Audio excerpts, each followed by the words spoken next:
நேற்றைய தினமே பொதுச் செயலாளர் புரட்சித் தலைவர் எடப்பாடியார் அவர்கள் ஓரிரு தினங்களில் ஒட்டுமொத்த வேட்பாளர்களும் அறிவிக்கப்படுவார்கள் என்று தெரிவித்திருக்கிறார்.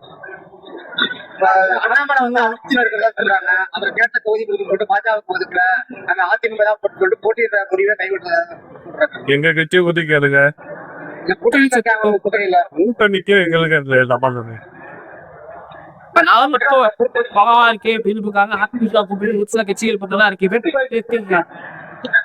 அதாவது கிராமத்துல ஒரு பழமொழி சொல்லுவாங்க, அறுக்க தெரியாதவன்ட்டு 64 கருக்கருவான்னு சொல்லுவாங்க. நான் அதை கொஞ்சம் நாகரிகமா சொல்லியிருக்கிறேன். அந்த மாதிரி வாக்கே இல்லாத கட்சிகளை அவர் இன்னைக்கு கூட்டணி என்று சேர்த்து வைத்திருக்கிறார். எங்கள் கூட்டணி அப்படிப்பட்டது அல்ல. எங்கள் கூட்டணி மகத்தான வாக்குகளை பெற்றிருக்கிற, கட்சிகளை இணைத்திருக்கிற ஒரு சிறப்பான வரவேற்புக்குரிய, மக்களுடைய வரவேற்புக்குரிய கட்சிகள் இணைந்திருக்கிற கூட்டணி.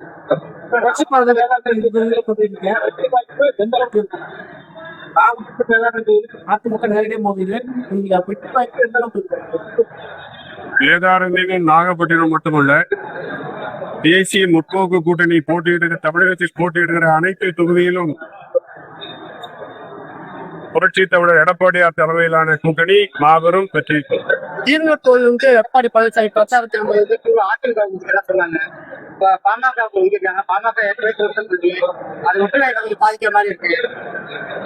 அதாவது அனைத்து இந்திய அண்ணா திராவிட முன்னேற்ற கழகத்தை பொறுத்தவரை, புரட்சி தமிழர் எடப்பாடியாரை பொறுத்தவரை, கழக தொண்டர்களை பொறுத்தவரை, கீழ்வேலூரில் அனைத்து இந்திய அண்ணா திராவிட முன்னேற்ற கழகம் போட்டியிட்டால் அவசியம், அது தேவை என்று எல்லோரும் கருதினோம், நான் உட்பட. ஆனால் கூட்டணியில் அவர்களுக்கு சீட்டு வழங்க வேண்டும், அதை வற்புறுத்தி கேட்கிற பொழுது கொடுக்க வேண்டும். அதனால அவங்களும் கொடுக்கணும்ல சீட்டு. புதிய தமிழகம் புரியல.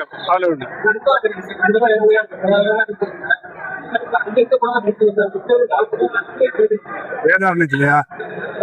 வேதாரண்யத்தில் தீர்க்கப்படாத பிரச்சனைகள் என்பது மிக மிக மிக குறைவு. தொடங்கி முடிக்கப்படாமல் இருக்கிற பணிகள் இருக்கிறது. அந்த பணிகள் முடிக்கப்பட்டால் பல்லாயிரக்கணக்கானவர்களுக்கு வேலையும், பொருளாதார புழக்கமும், வாழ்வாதார மேம்பாடும், வேலை வாய்ப்பும் மிகுந்து கிடைக்கும்.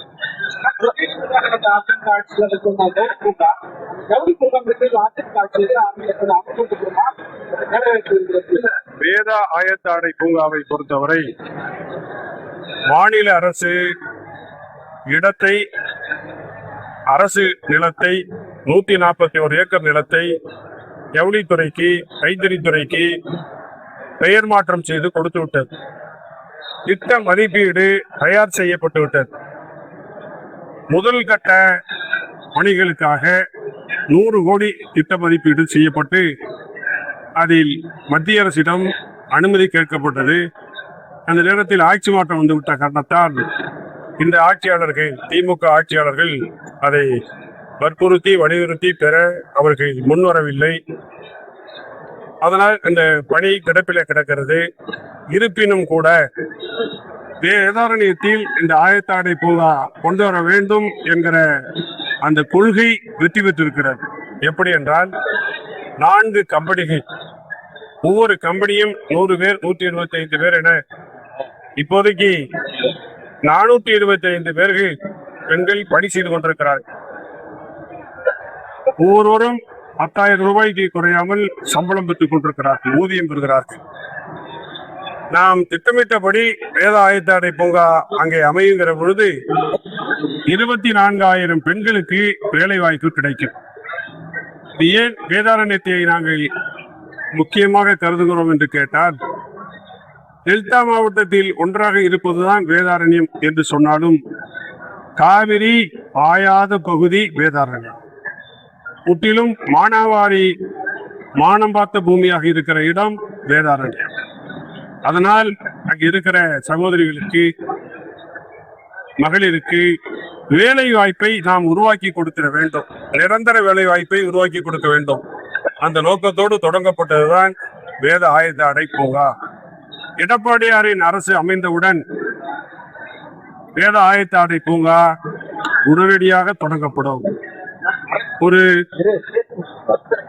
எப்படி இன்றைக்கு திருப்பூர் பேசப்படுகிறதோ அதை போல வேதாரண்யத்தில் மினி திருப்பூர் வேதாரண்யம் என்று அழைக்கப்படுகிற நிலை வரலாறு உருவாக்கும். நாகப்பட்டினம் மாவட்டத்துல 1500 கோடி ரூபாய்க்கு ஜல்ஜீவன் சரி உருவாக்குறாங்க. ஆனா குடிநீர் இணைப்பு பல ஊராட்சிக்கு இருக்கலாம். வீட்டு பஞ்சாயத்து தலைஞரை விட்டு வரிக்கட்ட சொல்லி கொஞ்சம் எச்சரிச்சிருக்காங்க. குடிநீர் வடிகால் வாரியத்தினுடைய அதிகாரிகள் என்னோடு தொடர்பு கொண்டு ஒரு 15 தினங்களுக்கு முன்னால் நாளை தினம் முதலமைச்சர் ஜல்ஜீவன் திட்டத்தை தொடங்கி வைக்கிறார், நீங்களும் வர வேண்டும் என்று அழைப்பு விடுத்தார்கள். எனக்கு நகைப்பாக இருந்தது. அவரிடத்துல கேட்டேன், பணிகளே முற்று பெறவில்லை. ஆங்காங்கே தடுப்பு பைப்பெல்லாம் மரத்திலே கட்டி வைக்கப்பட்டிருக்கிறது, சுருக்கு மாட்டி தொங்க விட்டிருப்பதை போல கட்டி வைக்கப்பட்டிருக்கிறது. நீங்கள் தண்ணீரை விட்டு பரிசோதனை செய்து பார்க்கவில்லை, டெஸ்ட் எல்லாம் பார்க்கல. இப்படி இருக்கிற போது ஒப்பந்தக்காரர்களுக்கு ஓராண்டு காலத்திற்கு மேலாக வேலை முடித்தவர்களுக்கு இதுவரை ஒப்பந்த அந்த பணம் வழங்கப்படவில்லை என்று ஒப்பந்தக்காரர்கள் சொல்கிறார்கள். இவ்வளவும் நிலுவையில் இருக்கிற பொழுது எப்படி திறப்பீர்கள் என்று நான் கேட்டேன். இது அவர் காதுக்கு போயிருக்குமோ என்னவோ எனக்கு தெரியவில்லை. ஆனால் மறுநாள் அந்த திட்டம் தொடங்கப்படவில்லை. இன்றைக்கும் பணிகள் நடந்து கொண்டிருக்கிறது. இன்றைக்கு கூட நான் பார்த்தேன், தலைஞாயிறியில கடை தெருவில் ஒரு பெரிய குழியை வெட்டி ஆட்கள் வேலை செய்து கொண்டிருக்கிறார்கள், பைப்பை மாற்றி கொண்டிருக்கிறார்கள், பைப்பை போட்டுக் கொண்டிருக்கிறார்கள். இந்த பணிகள் நடந்து கொண்டிருக்கிறது. எனவே இந்த கிராமப்புறங்களுக்கு தண்ணீர் கொடுக்கிற ஜல்ஜீவன் திட்டமானாலும் சரி, நகரப்புறங்களுக்கு தண்ணீர் கொடுக்கிற அம்ருத் திட்டமாக இருந்தாலும் சரி, முழுமையாக முற்று பெறவில்லை. அதாவது தம்பி, உங்களுக்கு நல்லா தெரியும், நாகப்பட்டினத்துல நமக்கு பக்கத்துல பஸ் ஸ்டாண்டே கட்டப்படல, பூமியோட இருக்கு பஸ் ஸ்டாண்டு. ஆனா கடைக்கு ஏலம் விட்டாங்களே, அதுதான் திமுக சர்க்கார். வேதாந்தத்துல நறுமணத்துக்கு மல்லிகைப்பூ நறுமண தொழிற்சாலை வந்து நீண்ட கால கோரிக்கையா இருக்கு. அது என்ன நிறைவேற்றப்படாம இருக்கு. அதாவது ராமேஸ்வரத்துல மாம்பழ கூழ் தொழிற்சாலை கொண்டு வந்தோம். கூட்டுறவுத்துறை மூலமாக விவசாயிகளை இணைத்து கொண்டு வந்தோம். போதிய மாம்பழங்கள் கிடைக்கவில்லை. அதுக்கு பதிலாக நம்ம கிருஷ்ணகிரியில் இருந்து கொண்டு வந்து அதை தொடங்கினோம். அது பற்றாக்குறையின் காரணமாக லாபகரமாக இயங்காமல் போயிற்று. அதுபோல மல்லிகைப்பூ விளைவது என்பது உண்மை. ஆனால் ஃபேக்டரிக்கு பயன்படுத்தக்கூடிய மல்லிகைப்பூ இல்லை, போதாது. இது அரசு அதிகாரிகளுடைய முடிவு. புதிய தமிழகம் புதிய பாரதம் கட்சி வந்து உங்க கூட்டணியில் அதிருப்தியில் இருக்கு, சீட்டு கொடுத்து கூட்டணி வெளியே இருந்தாங்கன்னா கூட்டணியிலே தொடருவேன். கிருஷ்ணசாமி சிலர் ஒருமித்த கருத்தோடு வேகமாக வந்து சேருவார்கள், சிலர் பேச்சுவார்த்தையில இருப்பார்கள். இதெல்லாம் பொதுச் செயலாளருக்கு மட்டுமே தெரிந்த விஷயம், எங்களுக்கு தெரிய வாய்ப்பில்லை.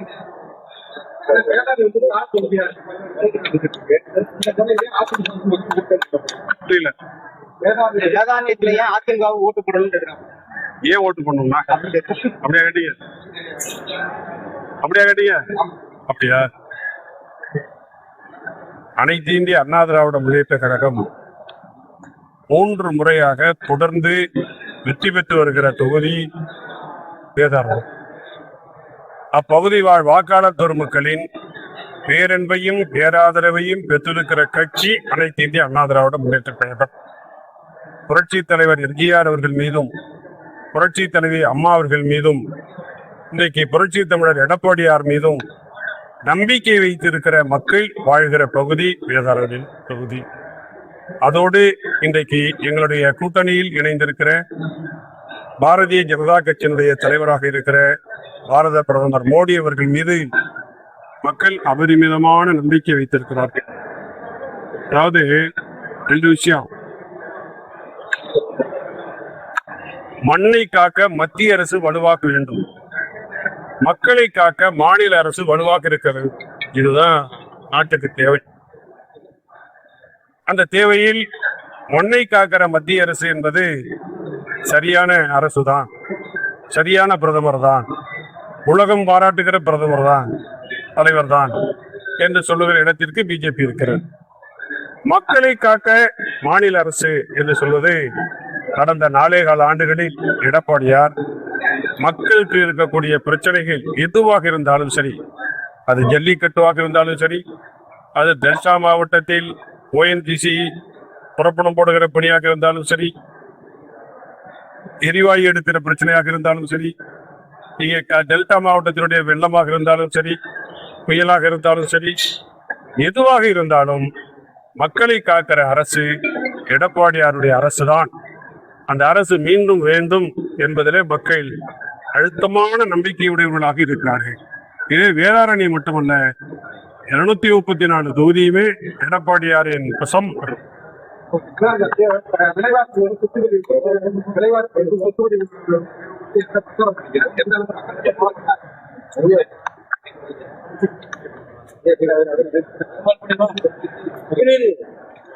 கடந்த 5 ஆண்டுகளில்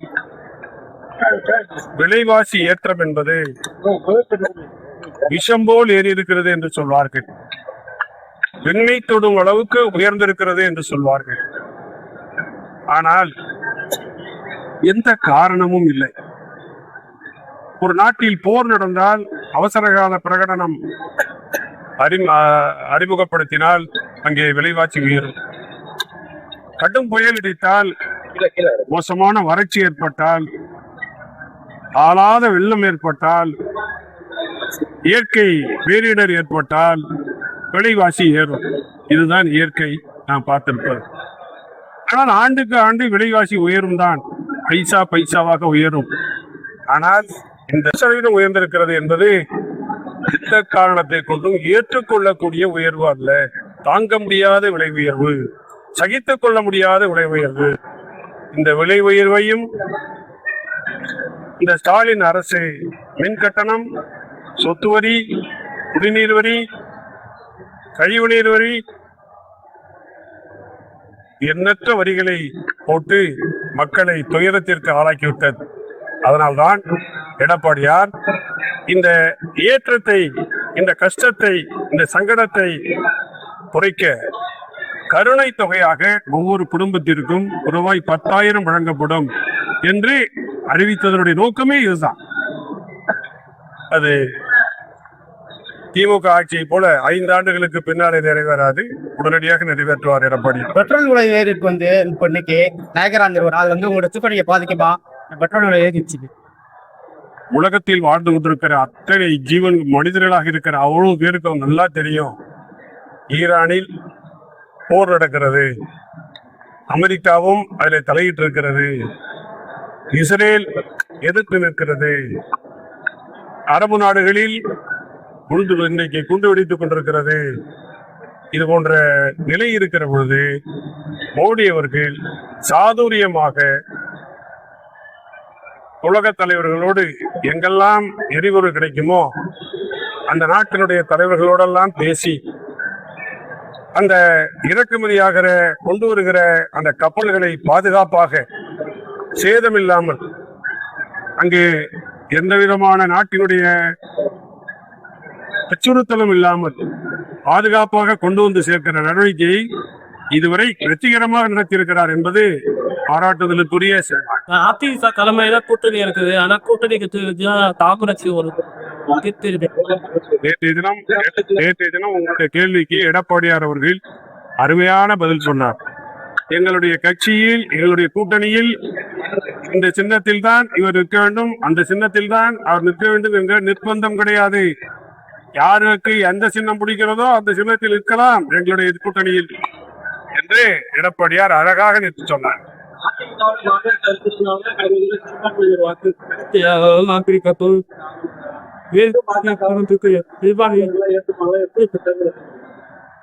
ஐயா நிக்கிறாங்க, சிறுபான்மை சமூகத்தை சார்ந்தவர் தான். இந்த சிறுபான்மை சமுதாயத்தை சார்ந்தவர் தான். நிறைய பேர் இருக்கிறான். அதனால வாக்குகள் தெரியும். ஏன்னா ஒரு விஷயத்த சொல்லிடுறேன். அதாவது சிறுபான்மை மக்களை, குறிப்பாக இஸ்லாமிய சமுதாய மக்களை போராட்ட காலத்திற்கு கொண்டு வந்தார்கள். அதிலும் குறிப்பாக பெண்களை கூட அவர்கள் விட்டு வைக்கவில்லை. அவர்களையும் போராட்ட களத்தில் கொளுத்துகிற வெயிலில் அவர்களை எல்லாம் கொண்டு வந்து கஷ்டப்படுத்தினார்கள். எதை சொல்லி? சிஏஏ என்று சொல்லி அவர்களை கஷ்டப்படுத்தினார்கள். சிஏஏ வந்தால் இந்த நாட்டிலே பிரளயம் ஏற்பட்டுவிடும், சிறுபான்மையில் யாரும் வாழ முடியாது, எவரையும் குடி வைக்க மாட்டார்கள், எல்லோரையும் வெளிநாட்டுக்கு அனுப்பி விடுவார்கள் என்றெல்லாம் பொய் சொன்னார்கள்.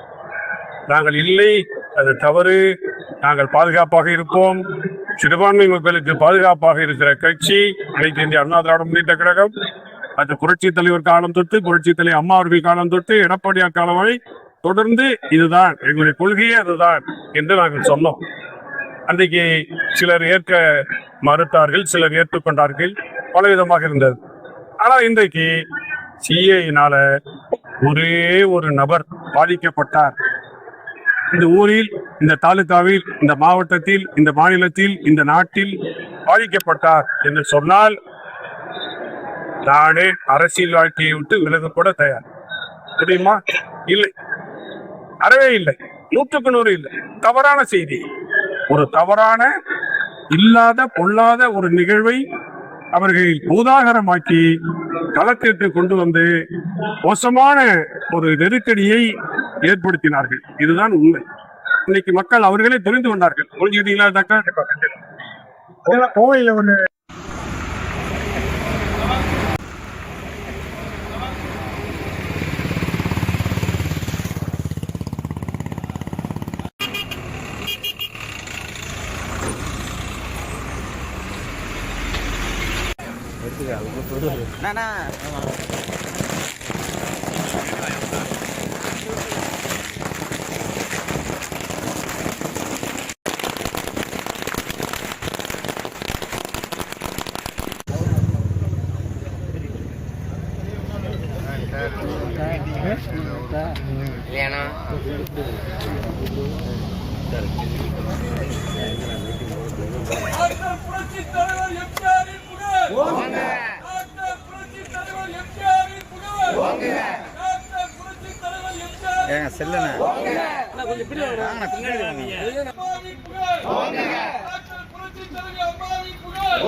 அம்மாவின் சின்னம், ஓஎஸ்எம்மின் சின்னம், நமது சின்னம்.